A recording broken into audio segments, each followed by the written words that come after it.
Hey, it's me, your host, Pikiss-Chris, And your co-host, Bastard Swordsman. and welcome to another exciting episode of Scenes from a Podcast.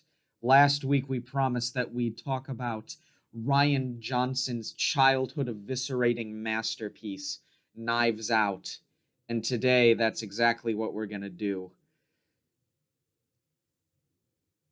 Would have Yeah, been better if it was Ryan Gosling's Knives Out. Ryan Gosling's Knives Out. Yeah. I mean, I would like to see Ken from Barbie in this. I feel like he'd fit into the family. Have you seen what Ryan Gosling has said in interviews about Barbie, No. about his character? Yeah, he said that in the new movie, Ken has no car, no job, no house, and he's like and no money. He's He he's just like me this for real. yeah, this Ryan Gosling can't possibly be literally me. But then he ends up being literally me every time. Oh my god. What if it takes place in the same universe as Drive? Getting off topic. Uh have you been up Mm. to anything lately? Uh Bastard. Yes, I've been playing, or I guess reading, depends on what you think, or if you think it's like a game or more just a visual novel. I mean, technically it's a visual novel with interactive elements, but I've been reading The Great Ace Attorney, which is a prequel, sort of. I mean, it's more just of a spin-off of the Ace Attorney series, and it's set in the early 1900s, and it's set in Great Britain, most of it anyway. And it's pretty good so far. There are 5 cases in the game, and I'm about halfway through case 4. It has a bit of a slow start, but the third case is really good. And Yeah. it's like the 9 bajillionth Ace Attorney game. So, And you yeah. said it was a prequel, right? I mean, it's set before the main series. Um, Technically, the main character is an ancestor of Phoenix Wright, the Oh. protagonist in the other games. Oh, okay, that makes sense. Yeah. Yeah. Cuz otherwise not why not just make it like a sequel? Yeah. I don't know much about Ace Attorney other than all of the gay shipping. So Yeah. Yeah, some people get like really pissed off if you imply that Edgeworth, the prosecutor, isn't gay, even though there's not really much in the game to suggest that he is attracted to men. well, I mean, he glanced at another dude once. That seems pretty gay to me, I fellas. don't even know if he did that. Fellas, is it gay to be in proximity of someone of the same gender as you? Asking for a friend. Are we gay right now? No. I mean, podcasts about movies are pretty gay, but Uh, that is true. yeah. Yeah, so aside from that, haven't really been watching or playing anything else. What about you? Uh, so I've been working on my shitty novel that everyone also seems to work on. That's the thing men do instead of going to therapy. They write shitty novels and they make shitty podcasts. So, Yeah. yeah. So, actually earlier today, before I started this recording, I was like looking up some stuff about like fundamentalist denominations in the United States for my book, and And I swear it was one of those like research things that was like gonna get me on a government watch list because it's like what churches allow child marriage in the United States. So yeah, that's fun to have in your history. I mean, do you really need to include that in your book? I mean, I'm entertaining the idea, you know. You're entertaining the idea of child marriage. Yeah, as a critique of child marriage, not as like an indulgence, you know. Yeah, okay. That was kind of a messed up way of putting it, but okay. I'll take your word for it. You know what I mean. By the way, I'm against child marriage. Me too. We Yeah. are both. This podcast does not endorse child marriage. We also don't In hate. fact, it doesn't endorse marriage at all. Don't get married. Don't have kids. I agree with Yeah. this statement.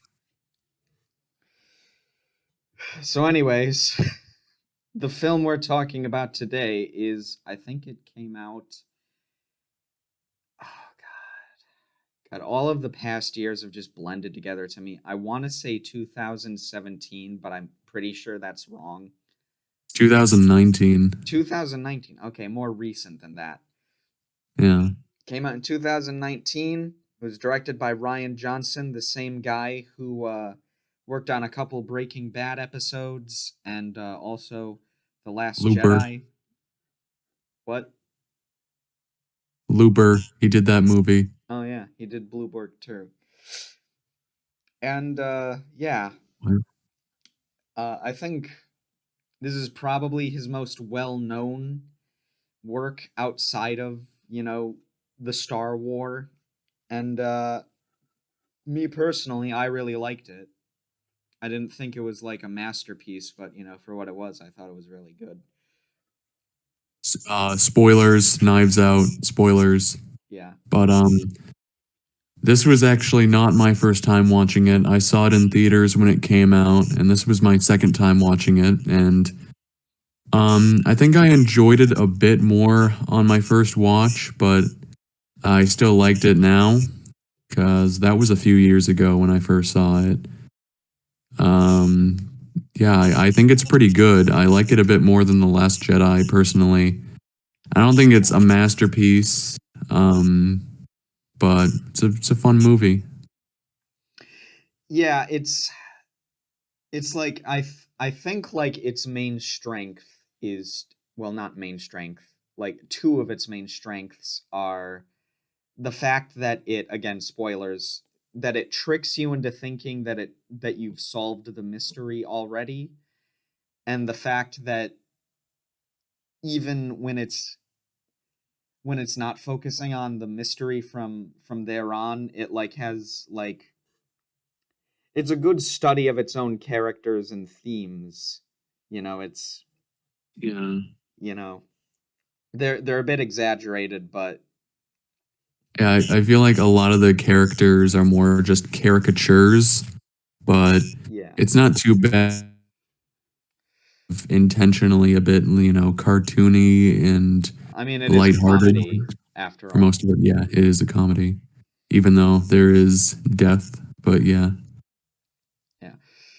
Uh, you know, and I there's just it's a pretty all-star cast too. There's Jamie Lee Curtis and Christopher Plummer and Ana de Armas and Toni Collette and Michael Shannon and Chris Evans. It's a lot of big dudes. Lakeith Stanfield, Daniel Craig. they're all pretty well cast too, honestly. Yeah. You know, it's I can't pronounce her name because I'm a dumb white person. Uh, Well, thankfully, I just pronounced it for you. yeah, but she is she it's very easy, you know, the main character to sort of like play like a innocent person who's just like, you know, just like doesn't really bounce off of the world around her. Anyway, she's like a blank slate, but they didn't write her like that, and she doesn't play her like that. She's there's that brief scene where she's talking to like the heir of the mansion, not the heir, the patriarch, whatever. And you The get old this, guy. yeah, you get the sense that she's kind of annoyed with his behavior, but that she's also kind of indulgent of it a little bit because she wants to be nice, and she decides to like reward him with some good old fashioned legal drugs, so Yeah, he's like the one character that she like behaves. I mean, like not like completely. submissive Well, towards. yeah, she kind of like acts like she can get fed up with his antics and stuff, and she doesn't act like that with anyone else. But I think it shows that you know she treats him differently because they're like closer together and they're like more friendly. Yeah. Yeah, I also think it's a good bit of consistency in the themes of the story, where like he's a lot nicer to her and a lot more personable to her because he actually is like a self-made man, unlike the rest of his family who are just sort of like mooching off of him. So, it's Rest of his family are like really fake, yeah, they're basic. basic white people. Yeah. That's the moral to the story. It's white people are bad. Yeah. Ryan Johnson goes woke yet again. He can't keep getting away with this. First he ruined Star Wars, and now he's spreading his woke agenda to the mystery genre. Yeah. I've never actually read a Agatha Christie novel, which so I can't say how well this like pays homage to it, but I Oh guess yeah, the detective guy, detective character Daniel Craig, Benoit Blanc, is definitely supposed to be a reference to Hercule Poirot, who's the sort of Agatha Christie's equivalent to Sherlock Holmes. okay. I Yeah. did I did read I did read one Poirot novel, which was Murder on the Orient Express. It's actually pretty decent, and I also read in and then there were none, which is a very different kind of murder mystery, but it's a pretty good one too. I mean, she's a good writer. She's uh you know very well regarded for a reason. Yeah. Yeah. I do think that like Blanc, the character, he's the accent's kind of exaggerated, but I really do like him regardless. He's sort of like a parody of like the Sherlock scan guy who just like knows everything just because like the plot needs him to know, but he also like does seem legitimately smart and able to figure things out in a way that a real person would be able to figure them out. And I And he also doesn't like literally know every single detail like from the start. Like he does have to like piece it out, and some characters are obviously like gonna be ahead of him before he can come to those conclusions. But yeah. yeah, although he is also intelligent, I guess my one little issue with him is that like Ana de Armas feels more like the protagonist than him. Like Well, he kind of gets outshine in his own movie. I feel like that's by design. Well, yeah, It's sort not of really with. It's not really a big problem with the movie, but I mean, uh, and also there are like sequels. Well, there's only one sequel right now, so maybe his character gets more great scenes to shine in that. Well, I haven't seen the sequel, but yeah. yeah. I heard that he's like the protagonist of the second one, but here I feel like he's more of like the the secondary character, the Deuteragonist. deuteragonist. Yeah, he's the Deuteronomist. Uh, where so it's like the story is it subverts your expectations again because it's like so it stops being a mystery story like at the end of the first act because it reveals or at least tricks you into thinking it reveals, that she accidentally killed him and that she's covering it up because she doesn't want to get caught. She doesn't want her family to be investigated and their immigrant status revealed and all that. And so it sort of becomes about her for like the rest of the film. I also really do think it's like an interesting there's more tension, I think, in an innocent person trying to not be like victimized by the law than if it was just like Blanc chasing after the killer the whole movie. I feel like that's a good spin on it. I did think it was interesting how there's technically no murder in the film until like basically 2 hours in. But yeah. Oh, I just want to go on a little tangent about the whole subverting expectations. I think Rian Johnson doesn't always do a completely good job, and his writing relies a bit too much on like twists and turns. But I think any really memorable film should maybe subvert your expectations, because who wants to just go into a movie like knowing exactly how it'll play out and be like, yep, it played out like that. Like, I would like my expectations to be subverted sometimes. I feel like so long as it's like consistent with like the themes, Yeah. It and again, it's like I guess he sort of gets a free pass here because it's like a murder mystery to begin with, so it's like twists and turns are sort of to be expected. But I'm not going to spoil too much, but I think his other film, The Last Jedi, like there were some things I was a bit questionable on, but I was mostly on board with it. I just felt like he focused on themes that were more interesting and characters that were more interesting than like what Abram was trying to set up. So Well, I'm not very interested in the whole sequel Star Wars conversation, because I don't think any of them are particularly great films, and I think Star Wars in general just should die, and it should have died a long time ago. But how is Disney gonna make fucking Baby Yoda plushies? So I definitely respect Rian Johnson as a creator more than J.J. Abrams, at least, but I think Rian Johnson should not really be given the reins to a pre-existing IP, because I think a lot of The Last Jedi, I have very mixed feelings about that film. Some things about it I like, some things I don't particularly like. But like a lot of that film was just like him shitting on Jade.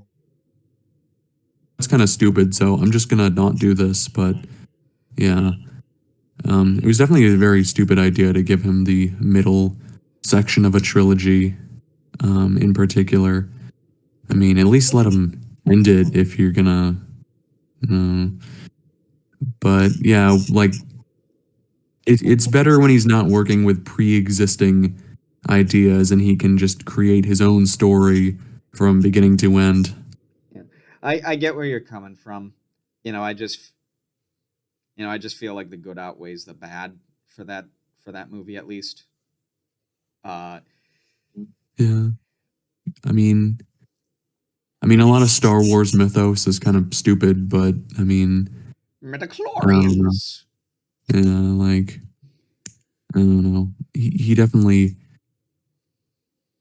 comes across like just feeling like he needs to subvert the mythos just for the hell of it, and obviously that's different with a new IP.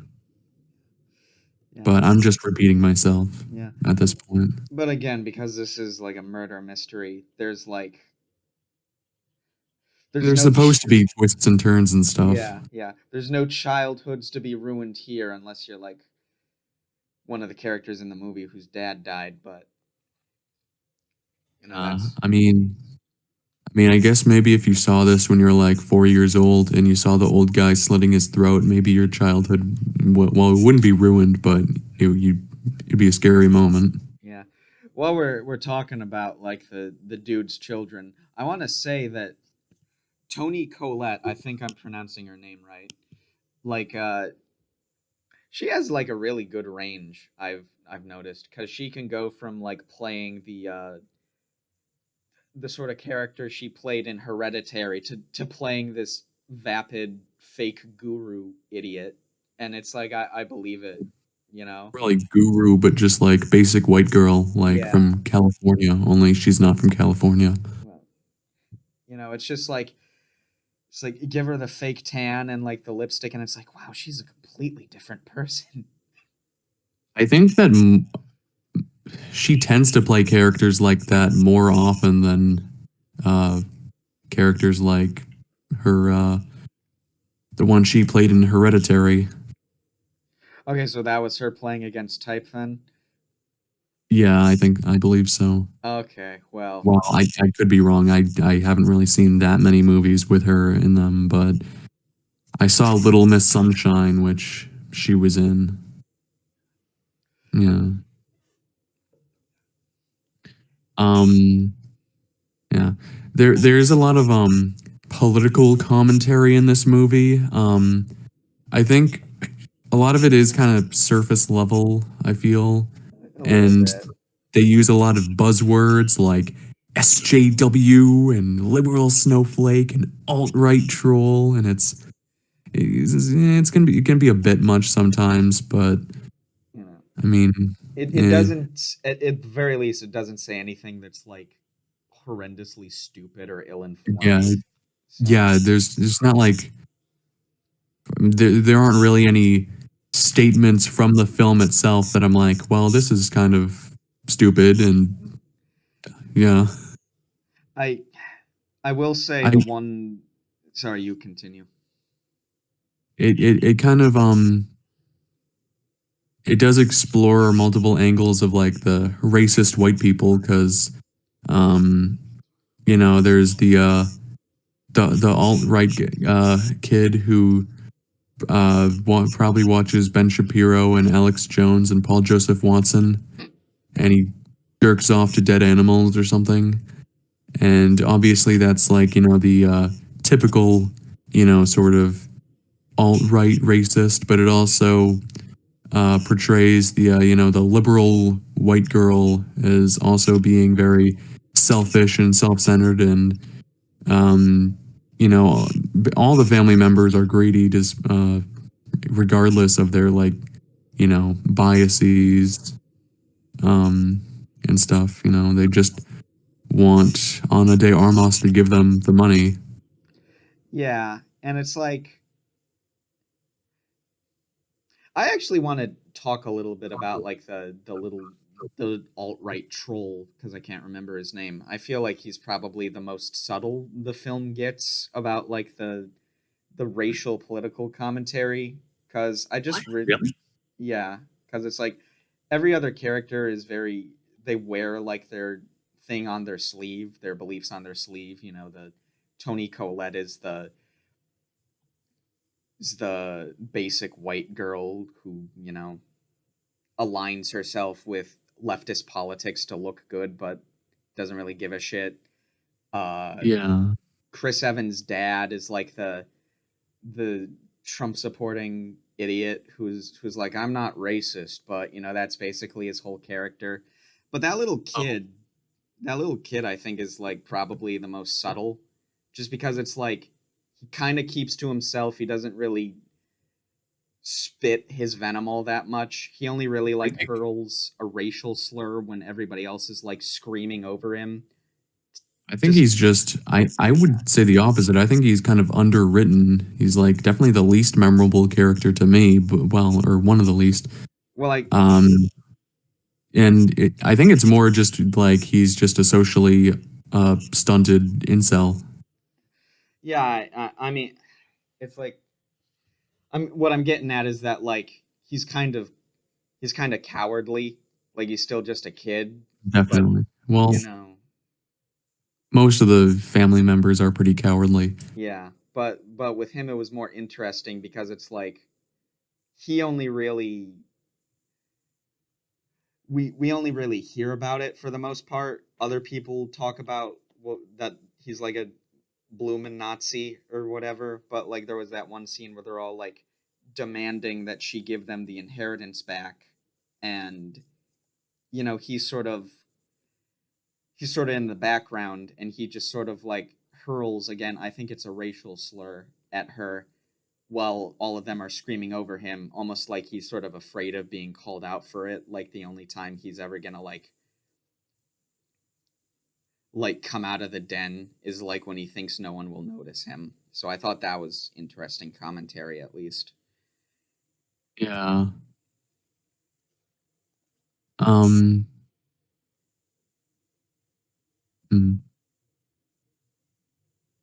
It was cool seeing Chris Evans play like a total douchebag. Yeah, yeah, he Definitely and nice seeing that after like Captain America and stuff. yeah. Again, he has a good range. You know, I like him as Captain America. I think he does a good job of playing like a Yeah, he fits the paragon. role. Yeah, but he also does like a good job playing like just a snobby douchebag. You know, like this overgrown man child. Yeah.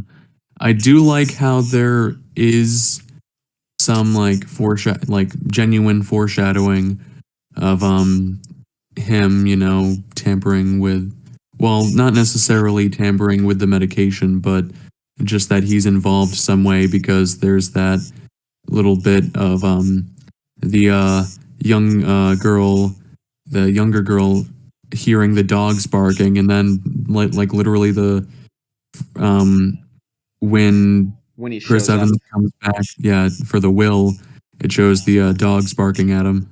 Yeah, So yeah. That would be a lot more.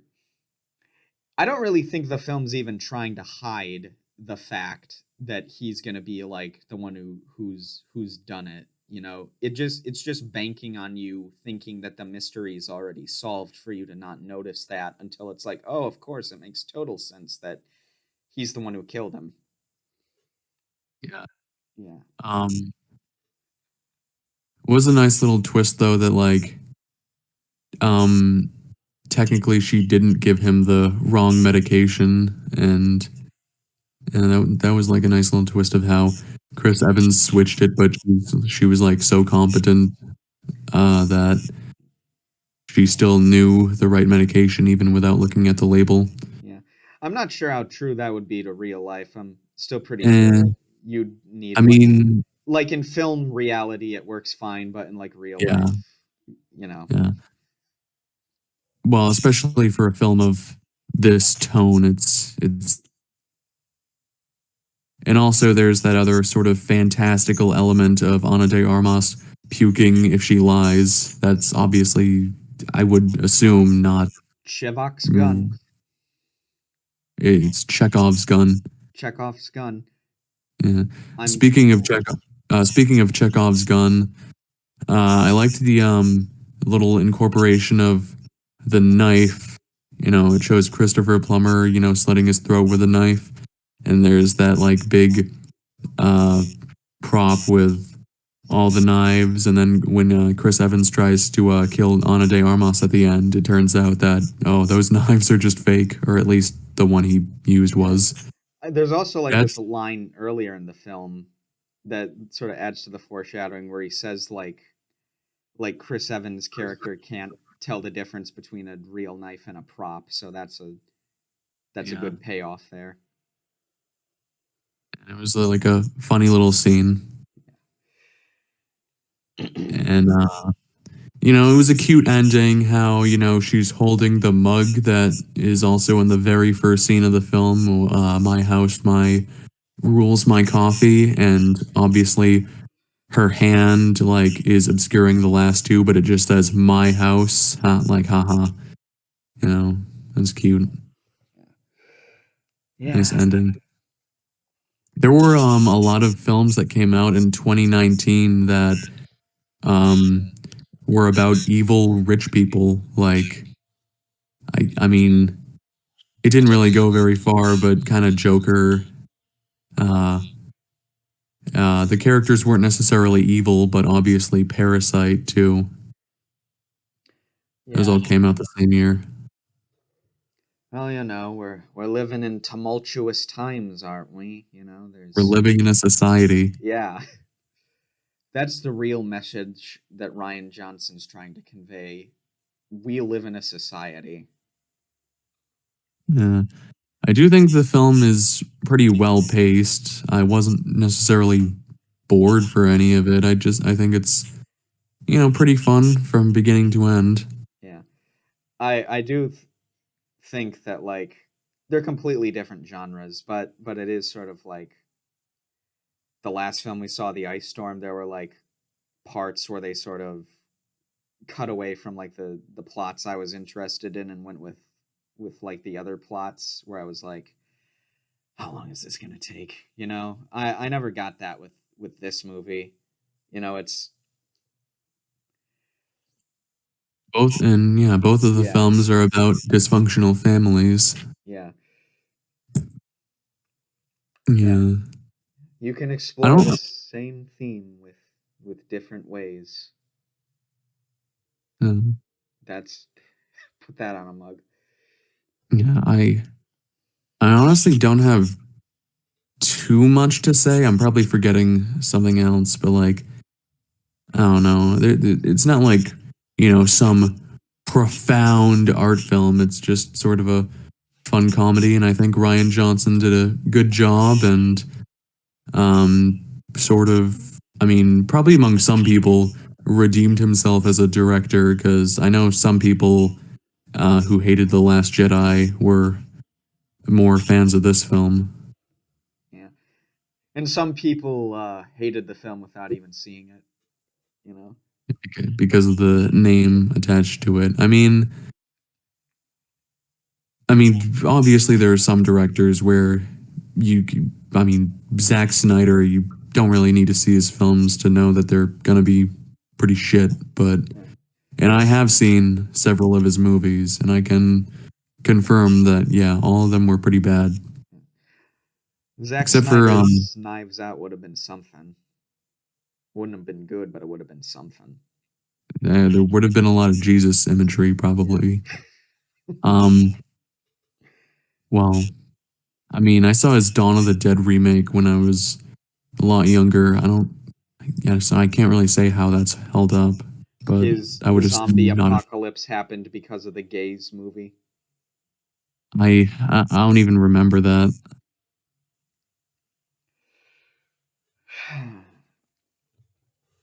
I could but like it's write. Go ahead. yeah. Maybe I'll have to recommend the Snyder Cut one of these days. Oh my god. I could write a whole thesis on why Zack Snyder is my least favorite director of all time. But It's definitely up there for me. yeah. Ryan Johnson. I've only seen two of his films, but I really want to see Brick, which is one of his earlier films. But yeah, I don't think I've seen enough to really say, but like he's an all right director, I would say. Not like exceptional, but not terrible. But he's talented. He's pretty all right. Yeah, I mean, like a lot of people say that he's and either as praise or criticism that he's an auteur. I don't really think he is. I think he knows the kind of films he's making. I just think he also is like trying to like not be completely brainless about it either. You know, Yeah, he could have very easily just made this a generic, non-subversive, non-comedy, straight-edged whodunit story, and it would have been completely unremarkable. But he chose to subvert the expectations. So I'll give him props for that. Oh, another thing I wanted to point out. Yeah, a lot of the characters like can't keep Ana de Armas's ethnicity straight. Like whether they're like being intentionally dismissive of her or not. Like Chris Evans calls her Brazilian. Another character says she's from Uruguay. Jamie Lee Curtis says she's from Ecuador, and another character says she's from Paraguay. I don't And think we ever find out what her actual ethnicity is. yeah, I mean, I kind of forget. Maybe I'm just as racist as them, Yeah, and yeah, I wasn't really paying attention to I where know. this foreigner came from. Yeah, I know her actress is Cuban. Yeah, At she's least think. Cuban. Yeah, I think she's Cuban. I think there was like this thing where it's like she was going to be Cuban in the film, but like one of the actors told like Ryan that like if she was Cuban, then her mother wouldn't be an illegal immigrant because Cubans, uh, Humans. yeah, they, you know, they're offered like a free pass basically. So it's like they sort of just vagued up the ethnicity. So Yeah, because I mean, pretty sure Americans aren't even allowed to go to Cuba, or at least they weren't when Fidel Castro was in power. I don't know if that's changed or not. I don't know. I'm pretty sure that like you don't want to go there regardless if you're an American, but I mean, yeah. it's well, you wouldn't want to really live there no matter where you're from Yeah, because it kind well, of sucks. yeah, But typical banana republic place. But props to the actress again for it's good. cuz I couldn't tell because I'm a dumb white person, but she apparently like changed up her Spanish just enough to where it didn't sound like the Cuban variant, and I think that's a very nice detail to put into a film like this. So, Uh, she's a very talented actress. I think she's probably yeah. one of my favorite of the cast members here.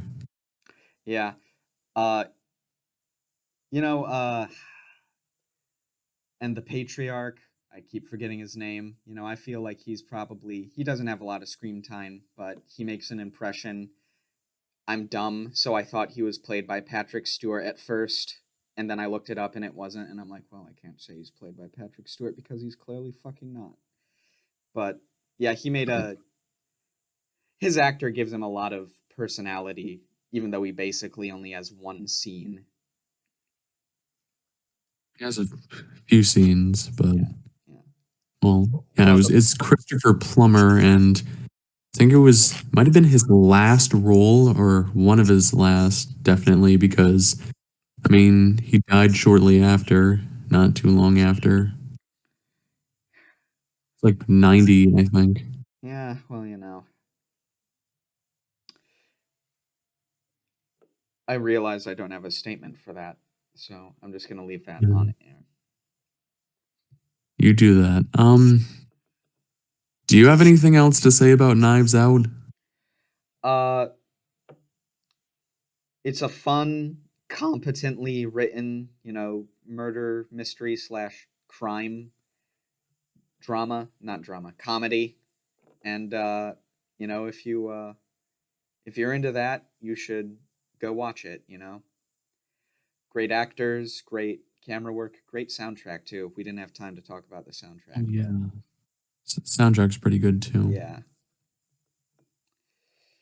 Um, yeah, I would pretty much sum it up just as you did. I enjoy it. It's a good movie, not like one of my all-time favorites, but I would recommend it, and I'd give it like a 7 out of 10 personally. yeah. Would probably give it something similar. Uh, Yeah. Maybe an 8 out of 10, just because I'm more generous, at least with like commercial films. You know, so Yeah. Yeah, it's no Jurassic World Dominion. Yeah. The best film ever made. One of the Fucking films ever made. fucking Martin Scorsese's Silence, fucking bullshit compared to Jurassic World Dominion. I would rather eat the rotten asshole of a roadkill skunk than watch that piece of shit. That movie is ass.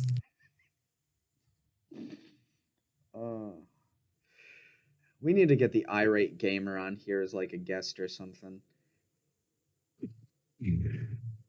I agree. Yeah. So, anyways, what film do you have recommended for next time? Well, okay. I'm recommending a film from 1996. I realized all my films are from basically the same time period because my first two, Hanabi and The Ice Storm, were both from 1997. But it's from 96.